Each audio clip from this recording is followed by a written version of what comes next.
powerful planet of gas.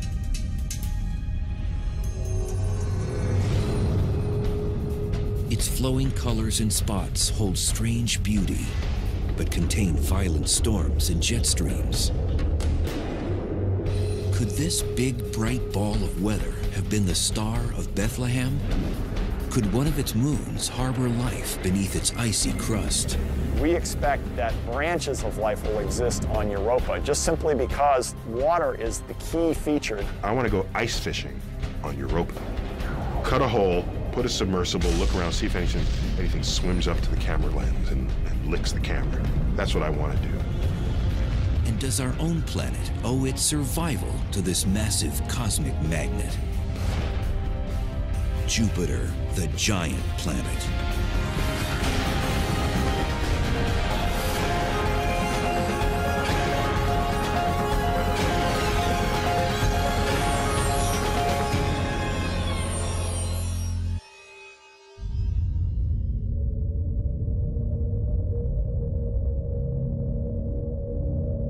Jupiter is 500 million miles from the Sun, a giant sphere of intrigue.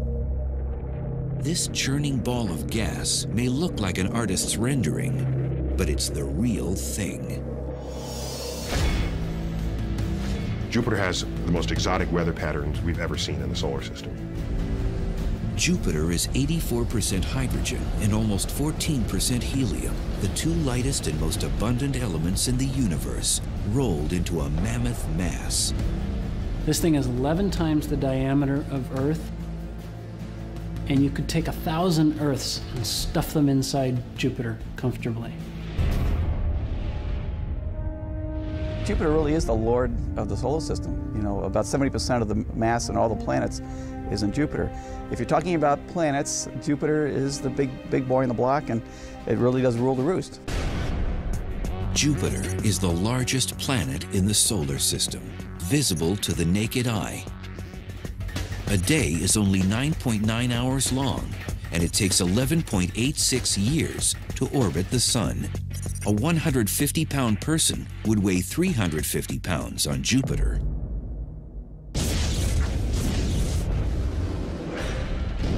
There are thunderclouds made of ammonia, sulfur, and water. Exploring Jupiter would be NASA's most daring mission to date. It's a hostile place with temperature extremes from frigid to fiery. Its electromagnetic radiation is intense. It could kill a traveler to the planet in an instant. We would need heavy lead protection, and that's very difficult to lift off the ground. So we have some difficult engineering challenges to actually bring human beings to the planet Jupiter. A landing on Jupiter is not going to happen. Jupiter itself is a very gassy planet. It's made of gas, so you would not have a solid surface on which to land and walk around. You would just keep descending through the clouds and then be eventually crushed by the pressure of Jupiter's atmosphere that make a human trip to Jupiter quite a challenge. But what if we could go there? Dr. Andrew Ingersoll is an authority on the planet. He takes us for a ride. You need a special kind of balloon because Jupiter's atmosphere is hydrogen. Hydrogen is the lightest gas. A helium balloon would sink.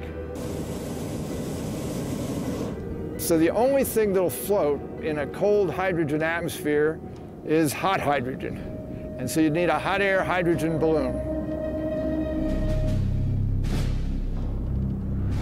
For the past 10 years, NASA has been developing ultra-long duration balloons for robotic exploration. And as we all know, heating hydrogen is a tricky thing.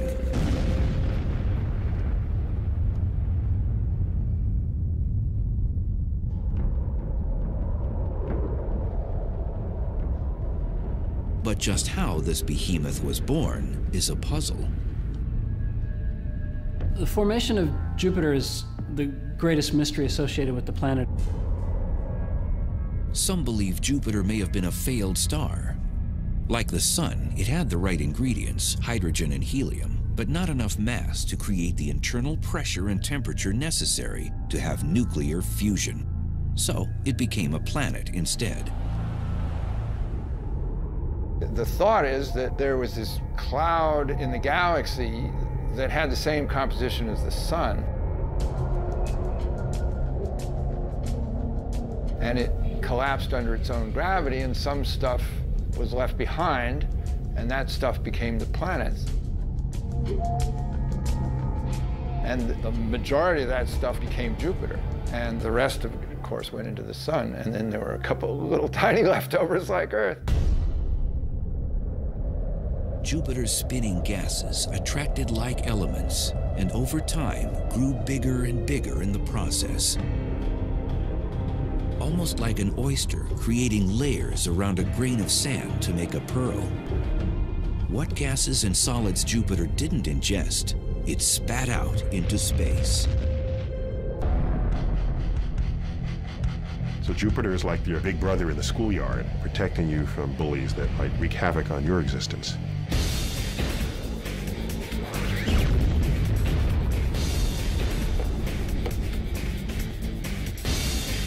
I tend to think of it as more of the cosmic frisbee guy.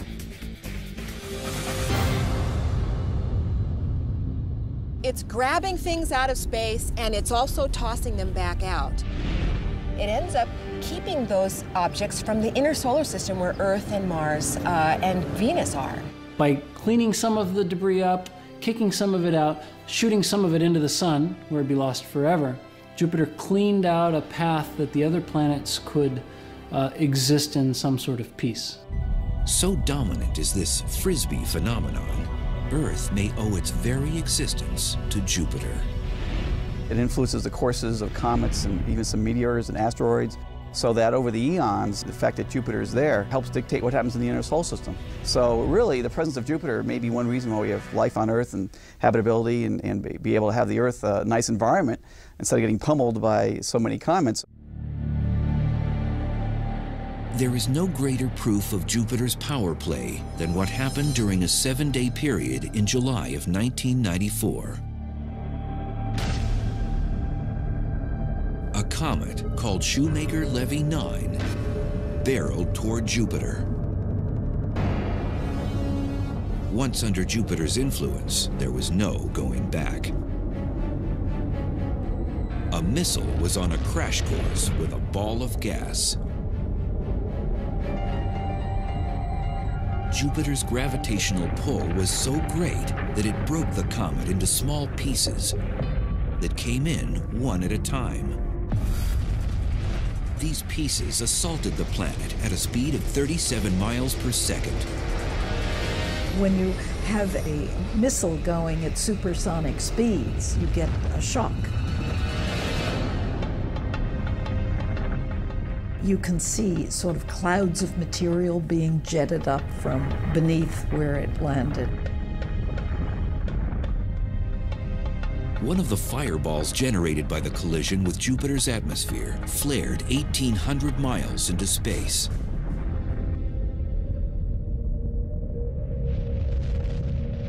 Had Earth been in the projectile's sights, the effects of such a smash-up would have been catastrophic, to say the least. Similar to the event that wiped out the dinosaurs.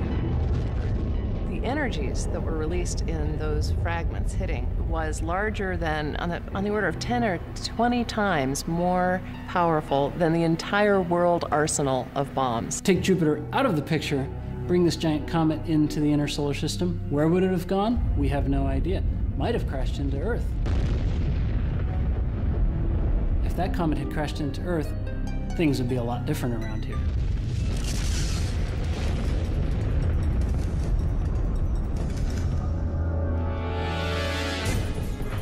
The experts believe that comet strikes on Jupiter may be 8,000 times more frequent than those on Earth, thanks to the Frisbee effect.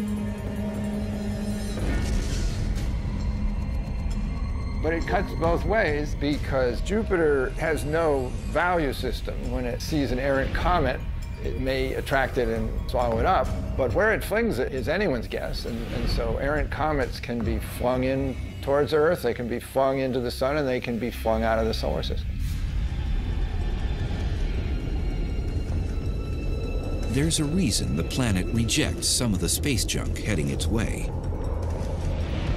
Jupiter, being the biggest object in the solar system, has the most gravity. And so other objects, little fleas that have their own trajectory flying by, are bent from where it would be towards Jupiter, and usually with an acceleration.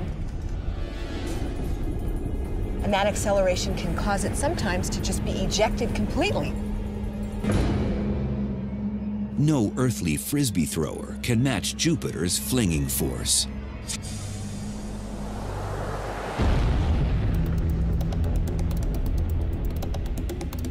It is much faster than any bullet ever known. It rejects things at a rate of 30 miles per second.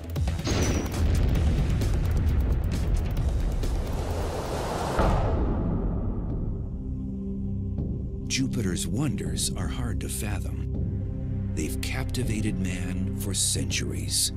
Prehistoric humans realized that it was moving among the stars, and it was one of the planets that they appreciated. And Jupiter was the king of the gods, after all, in Roman mythology. And there may be a biblical reference to Jupiter. Ever since I was like 5 years old, I remember people, oh, that was the Star of Bethlehem. And whether or not it really was, obviously, we have no way of knowing. But it's not clear whether the star that was talked about is a single star or whether they meant an astronomical alignment of objects in the sky. We don't really know. It's known as conjunction in scientific terms. According to researchers, Jupiter and Venus did appear as one large star-like object in August 3 BC and would have been visible in the eastern night sky. But it was Galileo, the father of modern astronomy, who made the first recorded sighting of the Jupiter system. In the early days of 1610, only about 18 months after the telescope was invented, he got his own telescope and he looked at Jupiter.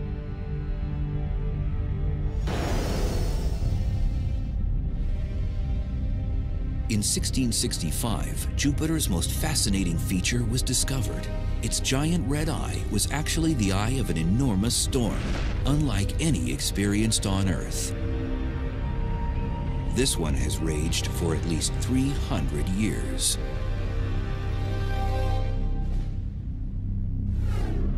This weather disturbance is a meteorologist's dream.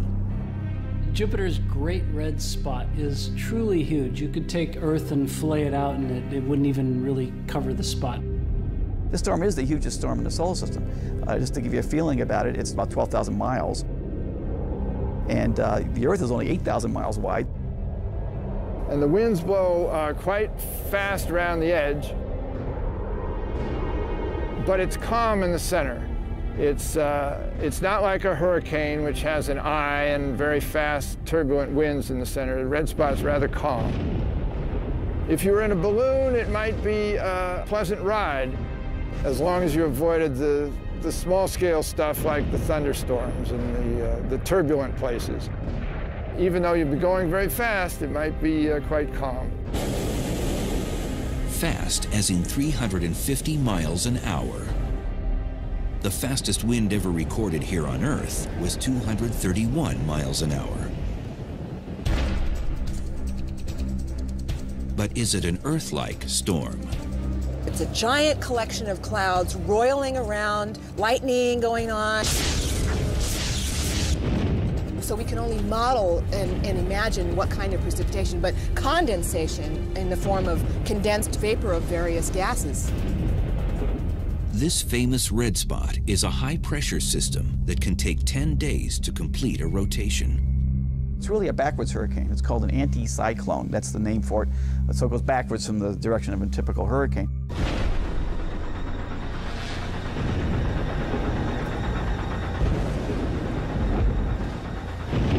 That's not the only curious thing. Hurricanes as we know them need water in order to form.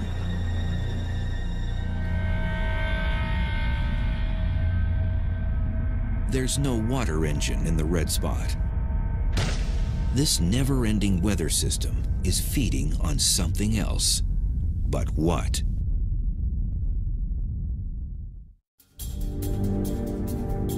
Jupiter's great red spot is something like a non-stop hurricane. It's a colossal storm, complete with violent wind and lightning. Storm chasers would love to go running after it. Dr. Tim Dowling of the University of Louisville is in the hunt for similar phenomena here on Earth.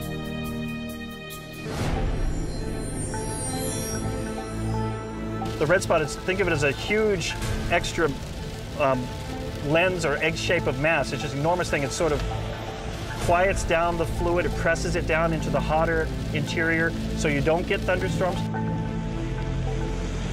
But if you go on the edge of the red spot, especially northwest, you get some of the most horrific thunderstorms you're going to find on the Jupiter.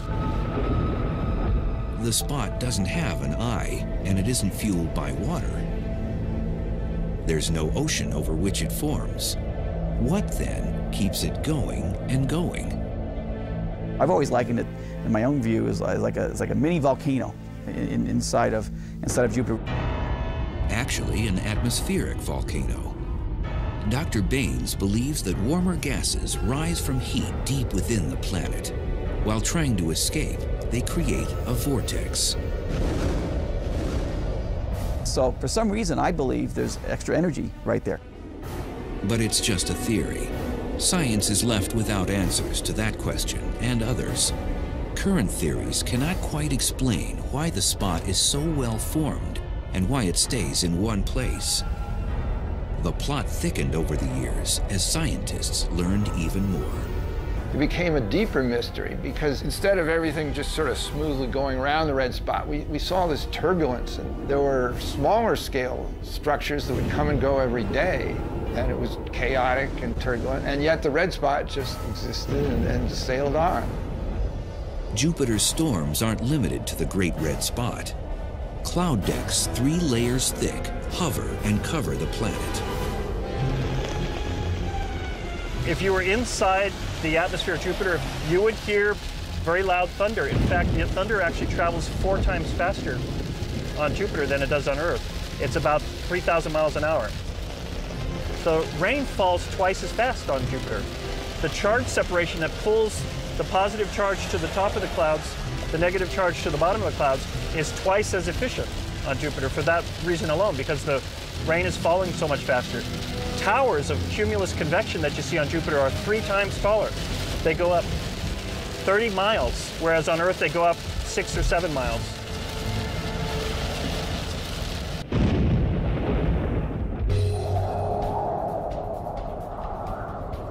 It would be impossible to survive within the Great Red Spot with its 350-mile-an-hour winds.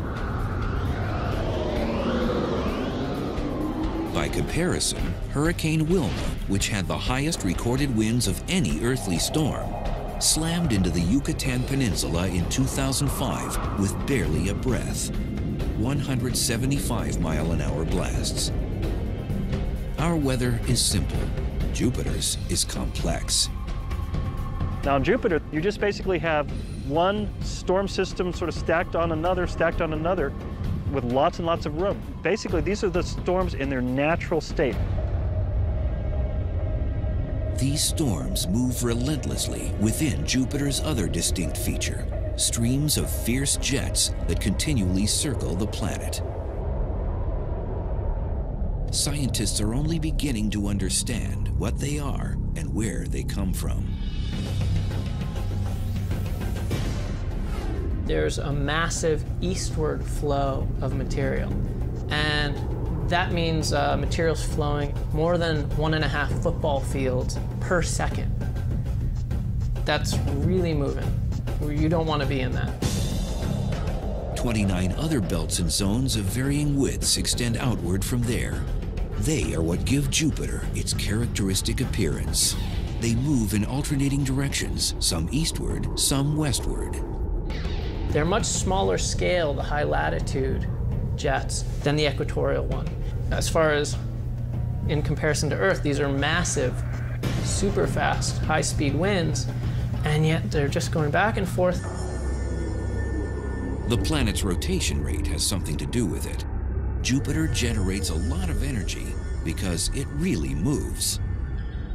So the very nature of the spinning causes Jupiter to not just have one jet stream, but many jet streams going in opposite directions along the planet. And so you can see these zones. So what you have is an exaggerated version of Earth's basic weather pattern.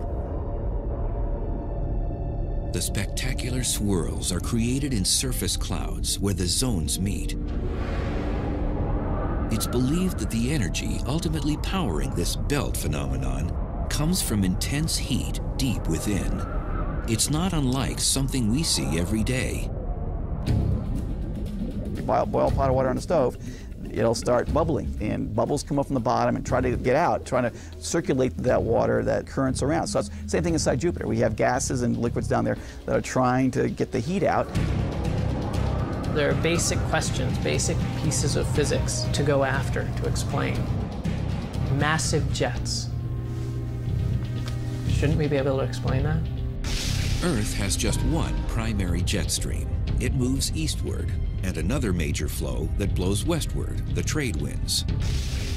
Triple that power, and you've got the jet streams of Jupiter. Totally different from Earth. And yet, I should be careful, not totally different from Earth, just Earth on steroids. And you ask yourself, wow, if I understood what's going on Jupiter, Earth would be just a piece of cake.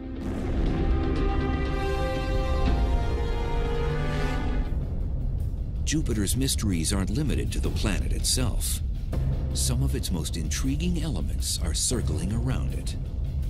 Jupiter's got several dozen moons that are big enough to be seen. It's probably got a lot more that are too small to be seen with current technology, and no doubt in coming years more will be discovered. Some of the moons are almost the size of some planets.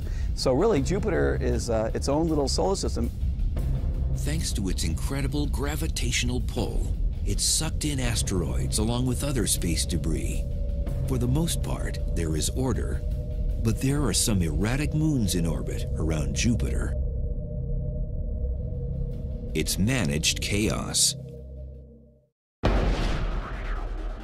can imagine a bunch of runners in a track and their lanes that each runner stays in. They won't collide. That's kind of how celestial mechanics.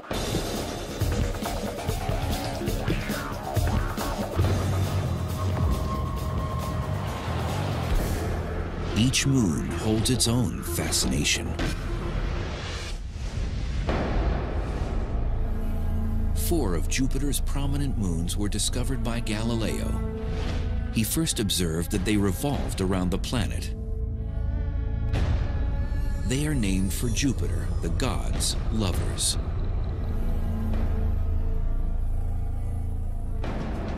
The first major moon you come to is Io, which is this very active place with lots of volcanoes. It's almost all the time going off. Shooting out magma 200 miles into space. Io is a wonder, pockmarked with over 100 volcanoes, some the size of California, which seem to turn themselves on and off. Ganymede is the largest moon in our solar system, 5 times the size of Earth's moon. Callisto is the most heavily cratered. It has clearly taken a beating in its lifetime. Then there's Europa, the ice queen to Jupiter's king. No one knows its makeup for sure. It looks like a cracked egg. It really looks like the whole thing had liquid water on it at some time. It froze and it cracked. And we believe that these patterns are due to tidal forces that crack it. As alien as Europa seems, it is smooth and glassy in some spots, hilly in others. In fact, it is remarkably similar to one of Earth's frozen wonderlands. There is a lake in Antarctica called Lake Vostok that scientists think is an analogy to what we see in Europa. Antarctica has a huge thick ice crust, and underneath there is this liquid lake, and we think that this may be very similar to the water ice underneath the surface that we see on Europa. You go down through that crust, you go through the ice enough, you'll get liquid water. And we are very convinced that there's liquid water down there. It's the only place that we know of besides the Earth which has liquid water in large bodies that have been there, we believe, for more than 1 million or 2 million years. And where there's water, could there be life?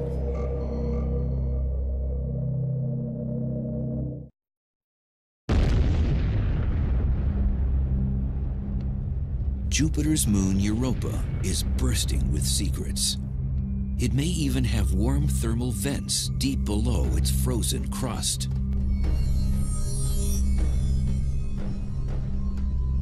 In fact, an immense ocean, bigger than the Pacific Ocean, worth of liquid water down there that's just sitting there for things to happen to.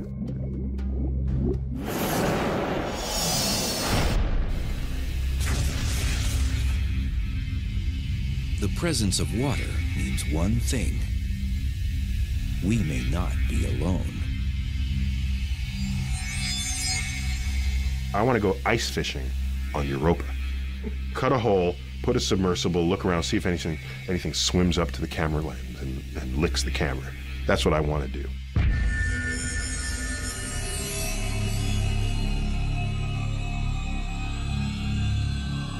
One scientist is planning just such a fishing trip.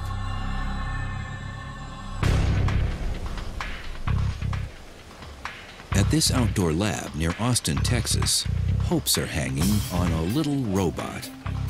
This is designed for exploration in unknown territory, completely unknown territory, and the search for biological life. It's a deep phreatic thermal explorer, or Depth-X for short. Its proving ground right now is a local quarry. And there are big plans for its future. If everything went according to plan, you would launch around 2016. It would be at Europa by 2018, and by 2019, for certain, we know whether there's life off Earth. That's the game. Depth-X is the brainchild of engineer Bill Stone. He and a team of scientists have staked their reputations on it. They've spent 6 years developing the concept and building the prototype. It's part of an ambitious project that would see it carried into space, sent through 6 miles of ice, and into Europa's ocean.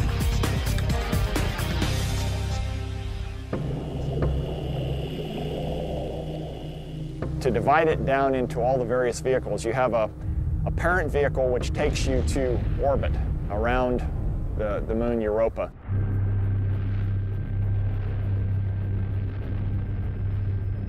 There will be a lander. It'll land on the ice. Then there's a second stage of the lander which melts its way through 3 to 5 kilometers of ice cap, and then at that point you kick out the third stage.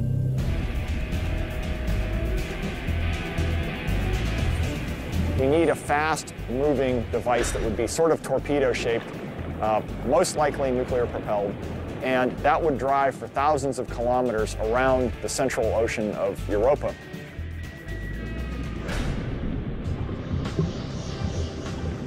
Is that really feasible? NASA thinks so. The space agency is on board with money and its blessing, an investment in the search for life.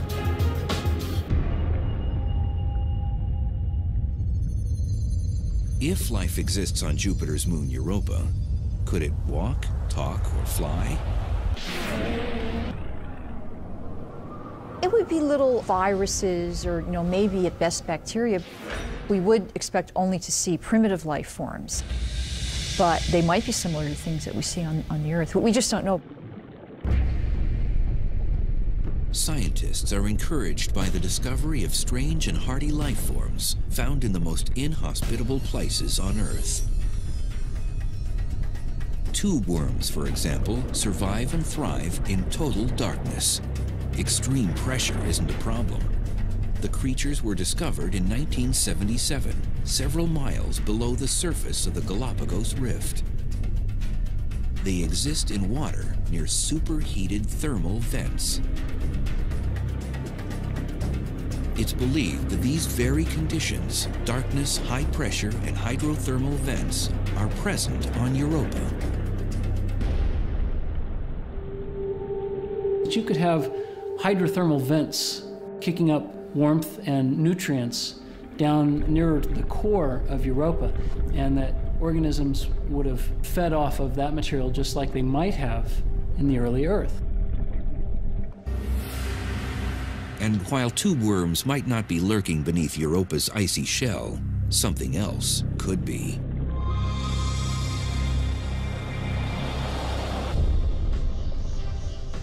Its microbial life is the bulk of life on Earth. We expect that branches of that type of life will exist on Europa, just simply because water is the key feature. Finding it consumes scientist Bill Stone. His Depth X may answer a question that excites seekers of knowledge. Can we have the robot behavior look for signs of life and then try to collect a sample based on what it's sensing? Stone's baby is in its infancy. At the same time, it is futuristic and advanced. It's a high-tech toy like no other that might show our world what another is all about.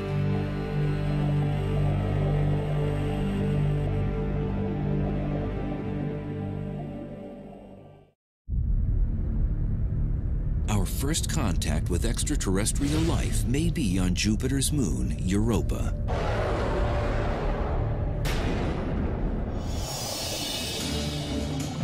The Depth X robot, or more accurately, Hydrobot, is being designed to ultimately think, move, and explore without help from man.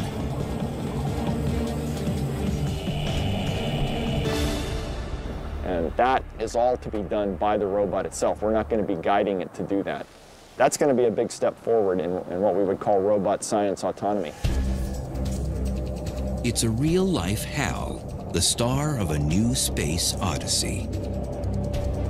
Where it's literally hit a button and let it dive below the surface, and we won't see it again until it tells us what's down there. Depth X will be able to extract and analyze samples on its own as it navigates the ocean. This little tube you see down here will pull in water samples and store them in 1-liter bags. We have 5 of them on board. But before it does that, it actually powers through a series of micro pumps over here on the left and brings it into an onboard microscope. And that microscope will take images of what's in the water down to about 5 microns. So we can see most of the typical types of microbial life from 5 to 200 microns on screen. The robot will use that to discriminate to determine if there's life, and then grab a sample. Depth X and its systems must be made smaller to work in space. And it still must pass trials under ice flows. We are testing this in Antarctica to make sure it all works totally under ice. The question of life on Europa is probably the big unknown, because that would change our whole view of the universe, basically. I mean, if this little moon sitting out there in this hostile environment of Jupiter can have life form on it, that means that probably tells us that life is almost everywhere. The science is there. I mean, I think searching for life is one of the most compelling things that we can do as not only as scientists, but as a race, as human beings. It's a giant leap, and not just for mankind. No, for robot kind.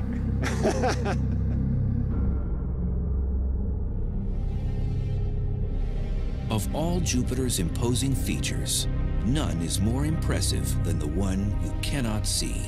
It's bigger by far than the Great Red Spot, more dynamic than the bands of jet streams, and as lethal as any killer known to man. You have one of the most powerful radiation environments in the solar system, aside from the sun. The magnetic field of Jupiter is the largest entity, I believe, in the solar system. It is a bubble 450 million miles long, buzzing with electrically charged particles. It's Jupiter's magnetosphere.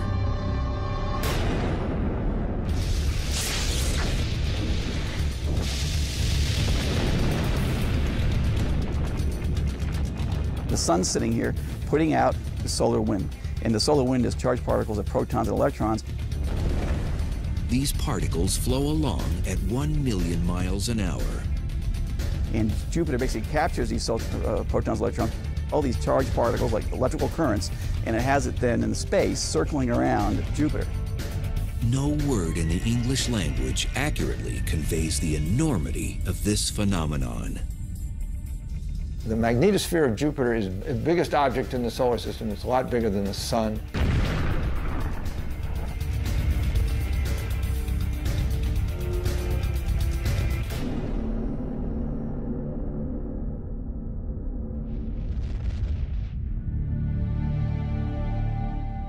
Comparisons are the best measure of this mega mighty wonder. If it were visible in the night sky, it would be many, many times bigger than the moon. It's enormous, even though it's 5 times as far away from Earth as the sun is, it still would look immense in the night sky. If visible, it would take a familiar form, a windsock. There's a rounded section facing away from the planet in one direction, with a tail flowing out the other. This windsock reaches the outer orbit of Saturn. Power plant Jupiter generates up to 10 million amps of electrical current. The biggest planet in the solar system can conduct electricity all the way through it and around it.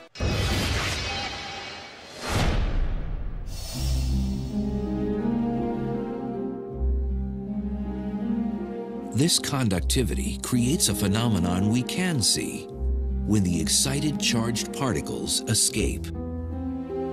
Jupiter has auroras because when those particles leak in and crash into the upper atmosphere, it glows, and just as Earth has auroras.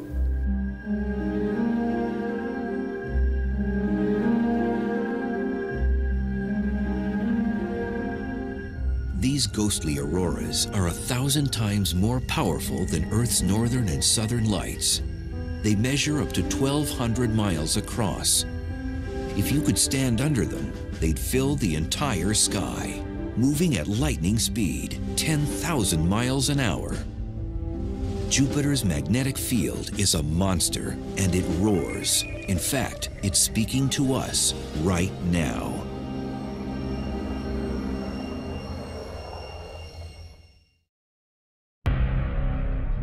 Jupiter, the giant of the solar system, has something to say if you're listening.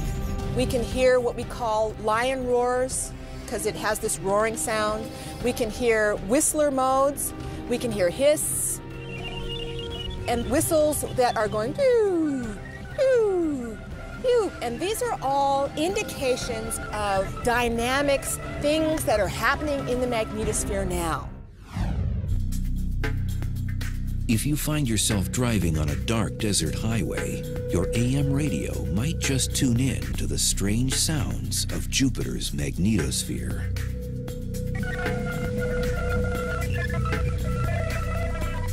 The bursts are as short as a few seconds and as long as a couple of minutes. They come and go every hour or two. Most of it sounds like static, but every once in a while you pick up something that sounds like a rising tone or a falling tone.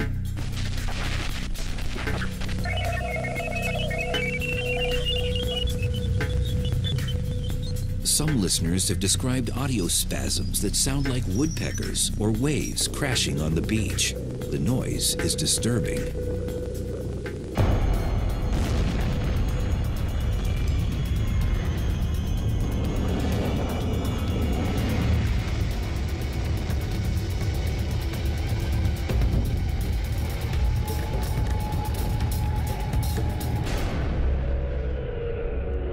But just why the planet was talking remained a mystery until Voyager 2 passed through the outer magnetosphere in 1979.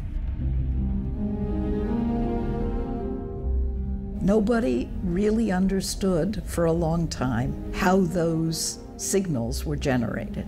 So that was one of the things that was on my mind when I got interested in Jupiter. What in the world was going on with these radio emissions?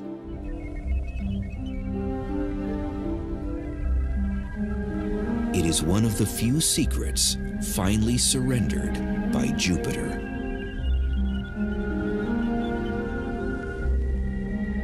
And that answered some questions, but it raised new ones. And I think that's the way it should be.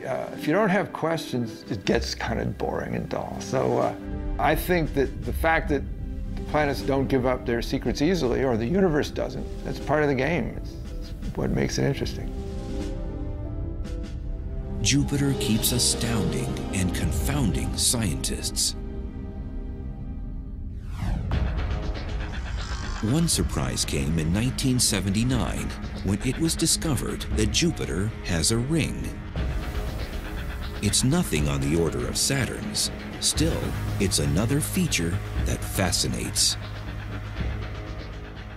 All of the giant planets have rings, probably left over from when the planets formed. And the moons coagulated out of the gas that was there, and then it could be a failed moon. So Jupiter's ring comes from material being knocked off of one of the interior moons. So it's dust that's collected from material that's coming in from outside moons.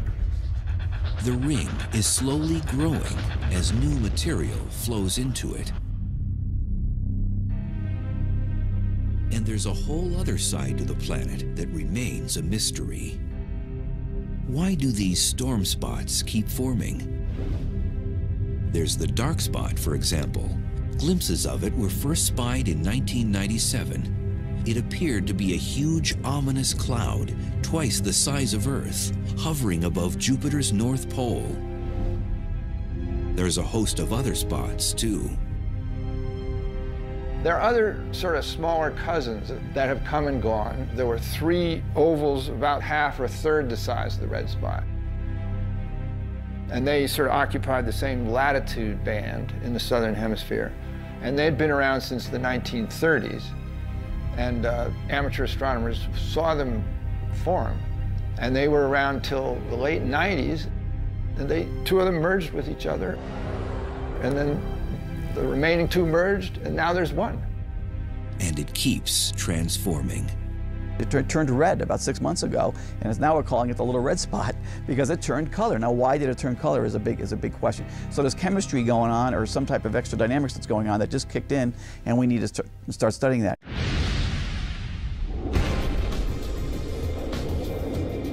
Jupiter is a hostile and restless planet.